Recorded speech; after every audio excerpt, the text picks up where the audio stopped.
बिस्मिल्लाहिर्रहमानिर्रहीम। अस्सलाम वालेकुम student, my name is Mohammad Shafiq. Student, आज के इस लेक्चर में हम डिस्कस करने जा रहे हैं first year physics unit 3 forces and motion का टॉपिक है प्रोजेक्टाइल मोशन।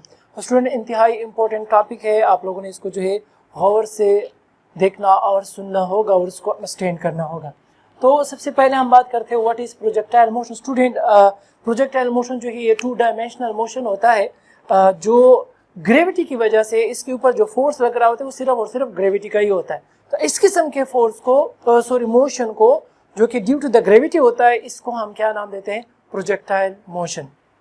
तो यहाँ पे हम बात करते हैं कि the 2 dimensional motion under the action of gravity is called projectile motion. वो 2 डायमेंशनल मोशन जो कि सिर्फ और सिर्फ जिसके ऊपर ग्रेविटी का अफेक्ट हो रहा होता है, उसके अलावा किसी किस्म का कोई और फोर्स जो है उसके ऊपर एक्ट नहीं करता, इस मोशन को फिर हम नाम देते हैं स्टूडेंट प्रोजेक्टाइल मोशन। ठीक है, ये फिर क्यों जो है इस तरह है वो फिर हम इसके बाद डिस्कस करेंगे। अच्छा, यहाँ पे हम कुछ एग्जांपल लेते हैं कि कौन से मोशन जो है वो प्रोजेक्टाइल मोशन है। तो फर्स्ट वन, फुटबॉल और cricket ball hit into air. जब हम फुटबॉल या क्रिकेट बॉल को जो क्या करते हैं, किक लगाते हैं, और वो जो फॉर एग्जाम्पल फुटबॉल को आप किक लगाते इस तरह ऊपर चले जाके फिर नीचे की तरफ आता है, या फॉर एग्जांपल आप चक्कर लगाते हो, आपने बॉल मारा, हिट किया तो वो इस तरह चला गया फिर नीचे आ गया। तो ये जो मोशन है बॉल या फुटबॉल की, तो इस मोशन को स्टूडेंट हम क्या नाम देते हैं? Projectile motion. इसके साथ साथ सेकेंड एग्जांपल जो है वो है shell fired from cannon. For example आप जो है तोप जो होता है ना, उससे जो है आप कैनन से आप शेल को जो है फायर करते हैं, तो उस फायर किस तरह होती है? इस तरह ऊपर चला जाके फिर जो है वहाँ पे टारगेट को हिट करता है। तो ये अगेन ये जो मोशन है हमारे पास, ये कौन सा है? Projectile motion. Similarly stone thrown horizontally from cliff. अगर जो हम किसी चट्टान से जो है इस तरह नीचे क्या कर लेते हैं, किसी स्टोन को, पत्थर को नीचे फेंक देते हैं, तो वो जो पत्थर की मोशन होती है उसको भी फिर हम क्या नाम देते हैं स्टूडेंट? ये प्रोजेक्टाइल मोशन की एक एग्जाम्पल। इस तरह जो है मल्टीपल एग्जाम्पल्स है प्रोजेक्टाइल मोशन में। अच्छा स्टूडेंट्स, यहाँ पे कुछ पॉइंट्स है जो कि इस टॉपिक में बार बार यूज होंगे, तो उसको मैं यहाँ पे पहले से डिस्कस कर लेता हूँ ताकि फिर आप लोगों को बाद में प्रॉब्लम ना हो। तो सबसे पहला point student, trajectory. What is trajectory? तो student, the path followed by a projectile is called as trajectory. वो पाथ जिसके ऊपर प्रोजेक्टाइल मोशन कर रहा होता है या जिस पाथ को प्रोजेक्टाइल फॉलो करता है, उस पाथ को स्टूडेंट हम क्या नाम देते हैं? ट्रेजेक्ट्री का नाम देते हैं। तो यहाँ पे अगर हम डायग्राम में देखें, फॉर एग्जांपल ये जो हमारे पास फॉर एग्जांपल बॉल है या स्टोन है, उस बॉल या स्टोन को ही हम क्या नाम देते हैं? प्रोजेक्टाइल का नाम देते हैं। फॉर एग्जांपल इसको हम हिट करते हैं और इस तरह एयर में जाके दूसरी तरफ गिरते हैं, तो इसको हम क्या नाम देते हैं? Projectile motion. अब ये जो पाथ है, ये जो आपको रेड में नजर आ रही है, ये जो पाथ है जिसको फॉलो करते हुए ये प्रोजेक्टाइल क्या करता है? मोशन करता है, मीन्स मूव करता है, अपनी मोशन को कंटिन्यू करता है। तो इस पाथ को स्टूडेंट हम क्या नाम देते हैं? Trajectory. Trajectory. The path followed by a projectile is called trajectory. Next point is summit point. Student, summit point कहते हैं कि the point at which the height of projectile becomes maximum is called a summit point. वो point जहाँ पे हमारे पास projectile की जो height होता है वो मैक्सिमम हाइट तक पहुंच जाता है, उस पॉइंट को स्टूडेंट हम क्या नाम देते हैं? Summit point. For example student, अगर हम इस मोशन में देखें, अगर इस कंप्लीट मोशन में देखें, तो ये वाला जो पॉइंट है यहाँ पे जो हमें नजर आ रही है, ये जो पॉइंट है इसको हम क्या नाम देते हैं? समिट पॉइंट, बिकॉज ये हाईएस्ट पॉइंट है। अगर इस मोशन में हम देखें तो this point is the high, क्योंकि हर एक मोशन में एक पॉइंट ऐसा होगा जो कि हाईएस्ट होगा, तो वो जो पॉइंट हाईएस्ट पॉइंट जो होता है प्रोजेक्टाइल मोशन में, उसको स्टूडेंट क्या नाम देते हैं? हम समिट पॉइंट का नाम देते हैं। अच्छा, next one is point of projection. Point of projection, the point from where the projectile starts its motion is called as point of projection. Point of projection उस पॉइंट को कहते हैं जहां से प्रोजेक्टाइल अपने मोशन को स्टार्ट करता है, तो उस पॉइंट को स्टूडेंट हम क्या नाम देते हैं? Point of projection. For example अगर हम यहाँ पे देखें तो ये जो पॉइंट है जहां से ये प्रोजेक्टाइल अपनी मोशन स्टार्ट करता है, उस पॉइंट को स्टूडेंट हम क्या नाम देते हैं? पॉइंट ऑफ प्रोजेक्शन का नाम देते हैं। यहाँ पे मैंने ऑलरेडी जो है इसको जो है रिप्रेजेंट किया हुआ है, मेंशन किया हुआ है। Similarly number last point is point of impact. The point where the projectile ends its motion is called as point of impact. जहां पे प्रोजेक्टाइल अपनी मोशन को खत्म कर देता है, एंड कर देता है, उस पॉइंट को स्टूडेंट हम क्या नाम देते हैं? Point of impact. For example अगर हम यहाँ पे देखें तो ये जो पॉइंट है, इस पॉइंट को स्टूडेंट हम क्या नाम देते हैं? पॉइंट ऑफ इम्पैक्ट का नाम देते हैं, बिकॉज यहाँ पे ये प्रोजेक्टाइल की जो है मोशन वो क्या हो गई है, खत्म हो गई है। That's why this point is called point of impact. So ये हमारे पास प्रोजेक्टाइल मोशन की जो है डायग्राम है। इस तरह ये प्रोजेक्टाइल जो 2 डायमेंशनल मोशन है, देखो फॉर एग्जांपल 2 डायमेंशनल कैसे, देखो along x axis along y axis, इस तरह जो है ये मोशन करता है। तो ये अलोंग वाई एक्सिस जा रहा है, ये अलोंग एक्स एक्सिस। तो इस किस्म के मोशन को 2 डायमेंशनल मोशन को स्टूडेंट हम क्या नाम देते हैं, projectile motion. Push way now अगर आप जो स्टूडेंट इसका स्क्रीनशॉट लेना चाहे तो आप स्क्रीनशॉट ले सकते हैं। So student this is just the introduction of projectile motion. अब जो है हम इसके एक्सप्लेनेशन की तरफ जाते हैं। हम ये देखते हैं कि यहाँ पे ग्रेविटी क्यों जो है अफेक्ट कर रही होती है। दूसरा पॉइंट हम इसके लिए जो है मैथमेटिकल कैलकुलेशन करते हैं। यहाँ पे हम जो है वेलोसिटी को फाइंड आउट करेंगे कि वेलोसिटी ऑफ द प्रोजेक्टाइल क्या होगी, उसका मैग्नीट्यूड और उसकी डायरेक्शन, और बाकी जो है उसके जो पैरामीटर्स जैसे कि मैक्सिमम हाइट ऑफ प्रोजेक्टाइल हो गया, रेंज, ये सारा टाइम ऑफ फ्लाइट, ये सारे जो हम नेक्स्ट लेक्चर्स में डिस्कस करेंगे। तो हमारे साथ रहिए। नाउ स्टूडेंट अब हम जो है बाकी कैलकुलेशन करते हैं और डिस्कशन करते हैं। यहाँ पे मैंने एक टर्म लिखा आइडियल प्रोजेक्टाइल मोशन। याद रखिए स्टूडेंट, जब भी हम प्रोजेक्टाइल मोशन को डिस्कस कर रहे होते हैं और इसको कैलकुलेशन करते हैं, इसके लिए इक्वेशंस वगैरह फाइंड आउट करते हैं, तो उसको हमने आइडियल प्रोजेक्टाइल ही कंसीडर करना होता है। अब आइडियल प्रोजेक्टाइल कौन सा होगा, यहाँ पे उसके कुछ पॉइंट्स आपने याद रखने होंगे। फर्स्ट वन के नेग्लेक्ट एयर रेजिस्टेंस। जब भी हम आइडियल प्रोजेक्टाइल, चूंकि कोई एक बॉडी जब ये मोशन कर रहा होता है तो आगे से जो एयर रेजिस्टेंस होती है, जब एयर रेजिस्टेंस होगी फिर तो वहां पे, चूंकि अगर आपने डिफिनीशन आपको याद हो, हमने बात की कि 2 dimensional motion under the action of gravity, कि उसके ऊपर सिर्फ ग्रेविटी का फोर्स लग रहा है। देखिए यहाँ पे अगर हम देखें एयर रेजिस्टेंस भी है, तो उसको हम क्या करते हैं स्टूडेंट, नेग्लेक्ट करते हैं, क्योंकि फिर हमारे लिए आसानी होती है उसकी कैलकुलेशन, उसकी कैरेक्टरिस्टिक्स वगैरह को फाइंड आउट करना। तो इसलिए हम जो है इसको आइडियल प्रोजेक्टाइल मोशन ही कंसीडर करेंगे। तो आइडियल प्रोजेक्टाइल मोशन कौन सा होगा कि जिसमें हमारे पास प्रोजेक्टाइल के ऊपर जो एयर रेजिस्टेंस होती है उसको हम क्या करते हैं, नेग्लेक्ट, इसको हम 0 कंसीडर कर लेते हैं। Similarly spin off the projectile को भी हम नेग्लेक्ट करते हैं। फॉर एग्जांपल बॉल है तो जो मोशन कर रहे हैं तो वो स्पिनिंग वगैरह कर रहा होता है, ठीक है, तो उसको भी हम इग्नोर करते हैं, क्योंकि जस्ट ये एक स्ट्रेट मोशन कर रही है। Similarly other affects influencing the flight, के जितने भी बाकी अफेक्ट्स है उन तमाम को हम क्या कर लेते हैं, उसको हम नेग्लेक्ट करते, सिर्फ और सिर्फ एक ग्रेविटी जो है वो यहाँ पे होती है, जिसको हम कहते हैं, इसलिए हम इसलिए हम जो है वो डिफिनीशन में भी यही बात करते हैं कि 2 dimensional motion under the action of gravity. तो ये जो है आपने ध्यान में रखना होगा कि हमने जब भी प्रोजेक्टाइल मोशन को डिस्कस करना होगा, हमने आइडियल प्रोजेक्टाइल मोशन को ही डिस्कस करना होता है। अच्छा, ये तो ये बातें हो गई। अब जो है हम बात करते हैं स्टूडेंट कि प्रोजेक्टाइल मोशन की जो वेलोसिटी होती है उसकी कैलकुलेशन हम कैसे कर सकते हैं, उसका मैग्नीट्यूड क्या होगा, उसकी डायरेक्शन क्या होगी, तो ये सारी बातें हम डिस्कस करते हैं। तो यहाँ पे हम वही बात करते हैं कि मैथमेटिकल कैलकुलेशन फॉर वेलोसिटी, लेकिन इसको कैलकुलेट करने से पहले हम यहाँ पे पहले डायग्राम को अंडरस्टैंड करते हैं। स्टूडेंट देखो यहाँ पे हमारे पास एक प्रोजेक्टाइल है जिसको पॉइंट ऑफ प्रोजेक्शन से जो है थ्रो किया हुआ, या फुटबॉल है उसको किक लगाई गई, या बॉल है क्रिकेट वाला उसको हिट लगा है। तो यहाँ से जब ये स्टार्ट होगा तो आप देखते हैं ये जो बॉल होगा इसकी डायरेक्शन जो है वो चेंज होती जाती है, डायरेक्शन चेंज होती जाती है। Is it clear? तो यहाँ पे हमारे पास वेलोसिटी एक वेक्टर क्वांटिटी है। तो अगर हम इस वेलोसिटी को जो है उसके कंपोनेंट्स में हम क्या कर लेते हैं, डिवाइड, क्योंकि हमने इसकी वैल्यूज को फाइंड आउट करना है। डायमेंशनल 2 डायमेंशनल एक्स एक्सिस में भी है, वाई एक्सिस में भी है, तो इसलिए हमें इस वेक्टर को क्या करना होगा, उसके एक्स और वाई कंपोनेंट में डिवाइड करना होगा, हॉरिजॉन्टल और वर्टिकल कंपोनेंट्स में डिवाइड करना होता है। तो अब हम देखते हैं इस वेलोसिटी वी नॉट, यहाँ पे हम इनिशियल वेलोसिटी को वी आई से नॉर्मली रिप्रेजेंट करते हैं, लेकिन यहाँ पे बुक में वी नॉट से रिप्रेजेंट किया हुआ है, तो हम यहाँ पे वी नॉट ही लिखते हैं। तो we not represent the initial velocity, ठीक है। तो अब देखो ये एक प्रोजेक्टाइल है जो कि इनिशियल वेलोसिटी वी नॉट के साथ थ्रो किया गया है with making an angle theta with the horizontal with the x axis. Is it clear? अच्छा, अब देखो अब हम क्या करते हैं, इसके कंपोनेंट्स को फाइंड आउट करते हैं। हर एक पॉइंट के ऊपर हम क्या कर लेते हैं, उसके कंपोनेंट्स लेते हैं। तो हमारे पास क्या होगा, ये इसका एक वर्टिकल कंपोनेंट, ये इसका क्या होगा, हॉरिजॉन्टल कंपोनेंट। वी नॉट का जो वर्टिकल कंपोनेंट होगा स्टूडेंट उसको हम वी नॉट वाई से रिप्रेजेंट करते हैं, जबकि इसका जो एक्स कंपोनेंट होगा या हॉरिजॉन्टल कंपोनेंट होगा उसको हम वी नॉट एक्स से represent, v naught y v naught x. Similarly इस पॉइंट के ऊपर हमने अगेन इसकी वेलोसिटी को जो है हमारे पास जो है वेलोसिटी है, ठीक है, वी नॉट, तो इसको हम जो क्या करते हैं इसके कंपोनेंट्स में एक वी वाई एक v x, similarly v i v x v y v x, ठीक है। तो ये जो है हम क्या करते हैं यहाँ पे भी अगेन वी नॉट जो है वी एक्स और वी वाई, हर एक पॉइंट के ऊपर हमने क्या कर लिया है इसको हॉरिजॉन्टल और वर्टिकल कंपोनेंट्स में डिवाइड किया। तो अब देखो स्टूडेंट, अगर इस डायग्राम को हम देखें तो इसमें जो एक्स कंपोनेंट है वो क्या है, वो कांस्टेंट जा रहा है, एक ही डायरेक्शन है उसकी, अगर आप देखें जस्ट एक ही डायरेक्शन जा रही है। जबकि अगर हम वर्टिकल को देखो तो ये जो हमारे पास प्रोजेक्टाइल है ये वर्टिकली इसकी डायरेक्शन चेंज होती है, एक्स एक्सिस पे चेंज नहीं हो रही है, एक्स एक्सिस पे तो वही इसका जो कंपोनेंट होगा वो हमेशा अलोंग एक्स एक्सिस है।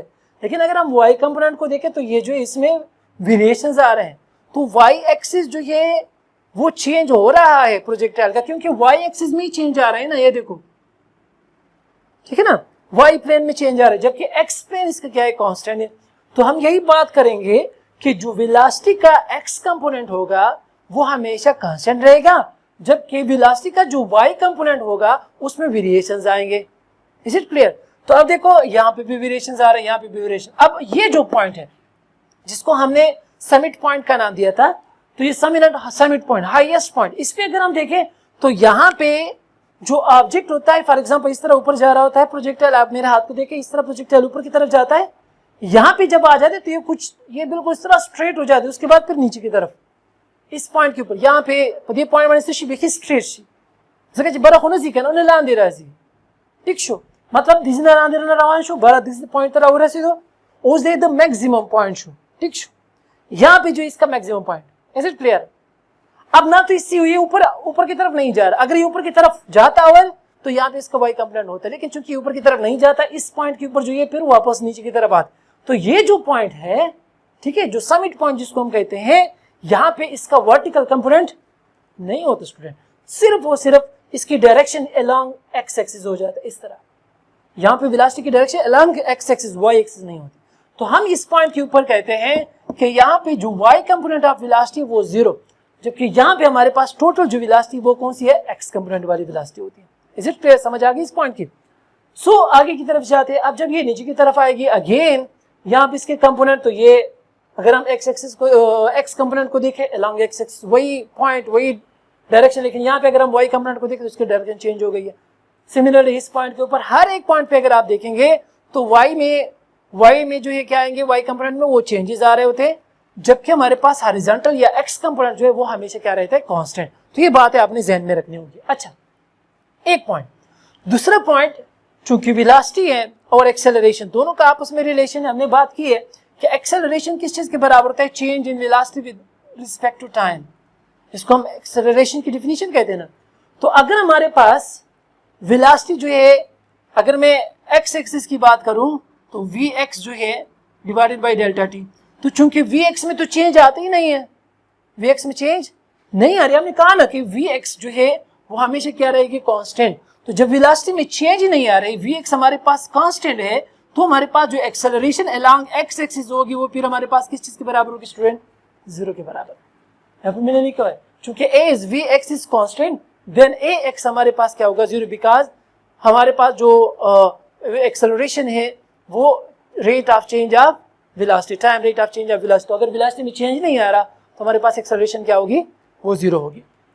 सिमिलरली जो वाई कंपोनेंट, चूंकि वाई कंपोनेंट में तो चेंजेस आ रहे हैं, इज इट क्लियर, तो जो एक्सेलरेशन है अलोंग वाई एक्सिस वो होगी, वो जीरो नहीं होती। तो हमारे पास अगर हम देखें, चूंकि हम अगेंस्ट ग्रेविटी जा रहे हैं, अगेंस्ट ग्रेविटी जा रहे हैं, तो जो एक्सेलरेशन जो होगी वो हमारे पास क्या होती है, नेगेटिव एक्सेलरेशन। क्योंकि आप जब ऊपर की तरफ जाते हैं तो हमारे पास मैग्नीट्यूड क्या होगा, डिक्रीज होता है ना। और हमने नेगेटिव एक्सेलरेशन की डिफिनीशन में यही बात की थी कि जब हमारे पास magnitude of the velocity decrease हो रही होती है तो वहां पे जो हमारे पास एक्सेलरेशन होगी वो कौन सी होगी, नेगेटिव एक्सेलरेशन। तो यहाँ पे हमारे पास जो प्रोजेक्टाइल है उसमें हम एक्सेलरेशन को क्या लेते हैं, नेगेटिव एक्सेलरेशन। तो चूंकि ये मोशन जो है ड्यू टू ग्रेविटी है, तो यहाँ पे जो एक्सेलरेशन भी होगी प्रोजेक्टाइल में वो भी कौन सी होगी, due to gravity, acceleration due to gravity. तो हम लिखते हैं कि जो हमारे पास, चूंकि y component of the velocity वो तो कांस्टेंट नहीं है, उसमें तो चेंजेस आएंगे, तो हम लिखते हैं कि ए वाई हमारे पास फिर क्या होगा, वो होती है y component of the acceleration होगी, बिकॉज हमारे पास y component of the velocity change होती है। जब चेंज होगी तो हमारे पास एक्सेलरेशन होगी ना। तो चूंकि ड्यू टू द ग्रेविटी है तो हमारे पास एक्सेलरेशन भी ग्रेविटी होगी। अब चूंकि हम यहाँ पे अगेंस्ट ग्रेविटी जा रहे हैं तो इस केस में हम जो ये जो जी की वैल्यू होगी वो हम क्या लेंगे हमेशा स्टूडेंट, वो नेगेटिव लेंगे।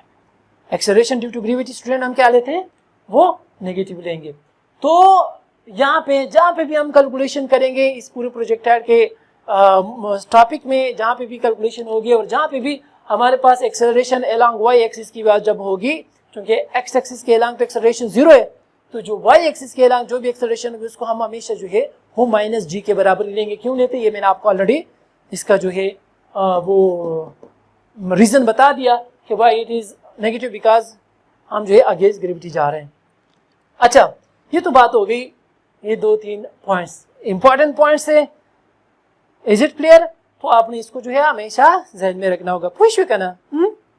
हाँ, नाउ अब यहाँ पे हम कहते हैं चूंकि here we have horizontal and vertical components of elasticity, जिस तरह मैंने आपको बता दिया, तो as horizontal component of elasticity means constant, जो कि horizontal component of the elasticity हमेशा क्या है, कांस्टेंट है। तो हमारे पास जो एक्सेलरेशन होगी अलोंग एक्स एक्सिस वो क्या होगी, 0, ax is equal to 0। Now अब जो है हम दोनों वेलोसिटीज को फाइंड आउट करते हैं, अलोंग एक्स एक्सिस को भी और अलोंग वाई एक्सिस को भी। तो अब देखो, using first equation of motion along x axis we get, formula हमारे पास क्या है, vf is equal to vi plus at, first equation of motion vf is equal to vi plus at। अब चूंकि हम अलोंग एक्स एक्सिस की बात करते हैं तो हमारे पास जो फाइनल वेलोसिटी होगी ये भी vfx, जो इनिशियल वेलोसिटी को भी हम vix, और जो एक्सेलरेशन इसको भी हम क्या लेते हैं ax, ठीक है ना, चूंकि अलोंग एक्स एक्सिस की बात हम कर रहे हैं। अब देखो स्टूडेंट, इसमें वैल्यूज पुट करते हैं तो हमारे पास जो वैल्यूज क्या आ जाएंगी, देखें vfx, इसको हम किस चीज के बराबर देते हैं, vx, क्योंकि हमारे पास vfx फाइनल हो या इनिशियल सब जो है कांस्टेंट है, तो अगर फाइनल है तभी वही है, अगर इनिशियल है तभी वही, हम vx ही लेते हैं। तो हमारे पास vf की x की जगह क्या आ जाएगा स्टूडेंट, vx आ जाएगा। अच्छा, vix, क्योंकि यहाँ पे हम ऑलरेडी बता चुके हैं, यहाँ पे मैंने एक्सप्लेन भी किया हुआ है इसको। अगर ये हमारे पास v नॉट है तो इसका जो वर्टिकल कंपोनेंट होगा वो उसको हम v नॉट साइन थीटा के बराबर लेंगे, और जो इसका x कंपोनेंट होगा उसको हम v नॉट कॉस थीटा के बराबर लेते हैं, जो कि ऑलरेडी इस इक्वेशन में गिवन है, क्योंकि हमने इसको कंपोनेंट में डिवाइड कर लिया। तो हमारे पास जो vix होगा वो किस चीज के बराबर होगा, v नॉट कॉस थीटा। तो इसकी जगह मैं लिखता हूं v naught cos theta plus, अब ax चूंकि ऑलरेडी मैं बता चुका हूं कि x की वैल्यू क्या होगी 0 और मल्टीप्लाइड बाई t, तो इससे हमारे पास आ जाएगा स्टूडेंट कि vx is equal to v naught cos theta. Let this is equation number 1। चूंकि ये तो 0 है तो 0 मींस 0 खत्म, ये हमारे पास वैल्यू आ गई vx की। Is it clear? Now student, अब हम बात करते हैं similarly first equation of motion along y axis की बात करते हैं। तो हमारे पास इक्वेशन वही है, vf is equal to vi plus at। Again चूंकि हम अलोंग y एक्सिस की बात कर रहे हैं तो यहाँ पे vf y, यहाँ पे vi y और यहाँ पे a y आ जाएगा। नाउ जो फाइनल वेलोसिटी होगी अलोंग y एक्सिस वो भी वही vy ये होगी, तो हमारे पास ये क्या आ जाएगा vy। सिमिलरली vi y यहाँ से हमने लिखा हुआ है तो वो बराबर होगा v नॉट साइन थीटा, इसकी जगह आ जाएगा v naught sine theta plus ay। तो ay की वैल्यू ऑलरेडी मैं यहाँ पे बता चुका हूँ, जो कि बराबर होगा माइनस g और मल्टीप्लाइड बाई t। इससे हमारे पास आ जाएगा कि vy is equal to v naught sine theta और प्लस माइनस से आ जाएगा minus g t. This is equation number 2। तो ये हमारे पास वेलोसिटी आ गई अलोंग एक्स एक्सिस जो कि बराबर है vx is equal to v naught cos theta, और ये अलोंग y एक्सिस जो कि बराबर है vy is equal to v naught sin theta minus gt। तो स्टूडेंट, अगर आप इसका जो स्क्रीनशॉट लेना चाहते हैं तो आप स्क्रीनशॉट ले सकते हैं। नाउ स्टूडेंट, अब जो वेलोसिटी हमने फाइंड आउट की vx और vy यहाँ पे, तो अब जो हम वेलोसिटी का मैग्नीट्यूड फाइंड आउट करते हैं और उसके साथ साथ जो है हम डायरेक्शन की बात करते हैं। नाउ स्टूडेंट, अब हम बात करते हैं magnitude and direction of the velocity. ये दो इक्वेशन है जो कि ऑलरेडी हम फाइंड आउट कर चुके हैं कि vx is equal to v naught cos theta, इसको इक्वेशन नंबर 1 हमने नाम दिया था, और vy हमारे पास आया था v naught sin theta minus gt, इसको हमने इक्वेशन नंबर 2 का नाम दिया था। अब magnitude student formula according to Pythagoras theorem, इस तरह मैं डिटेल में नहीं जाता, डायरेक्ट मैंने यहाँ पे फार्मूला लिखा हुआ है, बिकॉज यहाँ पे अगर आप देखें जो ये हमारे पास अगर हम पाइथागोरस थ्योरम यूज कर ले तो किस चीज के बराबर होता है, hypotenuse square is equal to perpendicular square plus base square. तो अगर आप इसकी वैल्यू को फाइंड आउट करना चाहें तो हम दोनों साइड पे जो स्क्वायर रूट ले लेते हैं, तो हमारे पास इक्वेशन आ जाता है कि v is equal to v x square plus v y square whole square root. ये इक्वेशन है पाइथागोरस थ्योरम से आया हुआ है, जो कि हम यूज करते हैं फॉर द मैग्नीट्यूड। हम ऑलरेडी वेक्टर के चैप्टर में भी इसको डिस्कस कर चुके हैं। अच्छा, अब हम जो है यहाँ पे क्या करते हैं, इस इक्वेशन नंबर 1 और इक्वेशन नंबर 2 को जो हम इक्वेशन नंबर 3 में पुट करते हैं। Putting equation 1 and equation 2 in equation number 3। So equation 3 implies that कि v इज इक्वल टू अपनी जगह वी एक्स किसके बराबर है, वी नॉट कॉस थीटा, तो we naught cos theta whole square plus और वी वाई किस के बराबर है, v naught sine theta minus g t whole square. इसको हमने इक्वेशन नंबर 4 का नाम दिया। This equation shows the magnitude of the velocity of the projectile. Is it clear? अच्छा स्टूडेंट, अब जो हम डायरेक्शन की बात करते हैं तो फार्मूला डायरेक्शन का क्या है कि वी नो दैट कि थीटा या phi is equal to tan, चूंकि हमने यहाँ पे फाई की बात की है, देखो यहाँ पे हमने फाई से रिप्रेजेंट किया हुआ है, तो फाई हमारे पास होगा tangent inverse v y divided by v x. हमेशा हाई जो जब भी हम डायरेक्शन को फाइंड आउट करते हैं तो वो टेंजेंट इनवर्स बराबर होता है y component divided by x component. जो भी क्वांटिटी हो, ख्वाह वो फोर्स हो, ख्वाह वो जो है रेजिस्टेंस हो, ख्वाह वो जो है वेलोसिटी हो, जो कुछ भी हो, तो सॉरी रेजिस्टेंस नहीं रिजल्टेंट, तो यहाँ पे हमारे पास क्या है, y component of the velocity divided by x component of the velocity. तो equation number 5 again y component of the velocity जो कि इक्वेशन नंबर 2 और x component of the velocity जो कि इक्वेशन नंबर 1। तो हम इसको इसके यहाँ पे पुट करते हैं, putting equation 1 and equation 2 in equation number 5। So equation 5 implies that कि phi is equal to tangent inverse vy जो कि बराबर है v naught sin theta minus gt divided by vx बराबर student v naught cos theta. So this is the equation to find the direction of the velocity, and equation number 4 shows the represents the magnitude of the velocity of the projectile. तो इस तरह हम जो है projectile की velocity को magnitude भी find out कर सकते हैं और डायरेक्शन। सो अगर आप इसका स्क्रीनशॉट लेना चाहते हैं स्टूडेंट तो आप स्क्रीनशॉट ले सकते हैं। So student, this is all about projectile motion. Projectile motion होता क्या है, उसके हमने डिफिनीशन की बात की, उसके हमने कैरेक्टरिस्टिक्स की बात की, हमने जो है डायग्राम को डिटेल में डिस्कस किया। हम जो क्यों कहते हैं कि जो y कंपोनेंट होता है मींस एक्सेलरेशन वहाँ पे होती है, जबकि x कंपोनेंट में एक्सेलरेशन नहीं होती, क्यों नहीं होती, क्यों कांस्टेंट होती है, y कंपोनेंट कैसे चेंज होती है, तो ये सारी बातें हमने डिटेल में डिस्कस की। बाकी की जो इसके टॉपिक्स है जैसे कि हाइट है, रेंज है, टाइम ऑफ फ्लाइट है, तो ये सारे इंशाल्लाह हम नेक्स्ट लेक्चर्स में डिस्कस करेंगे। सो होपफुली स्टूडेंट आपको जिस लेक्चर की समझ आ चुकी होगी। फिर भी अगर आपके माइंड में किसी भी किस्म का कोई भी क्वेश्चन हो तो आप कमेंट में जरूर पूछिएगा। हाँ, और चैनल को सब्सक्राइब करना, शेयर करना और लाइक करना ना भूलिएगा। Thank you so much.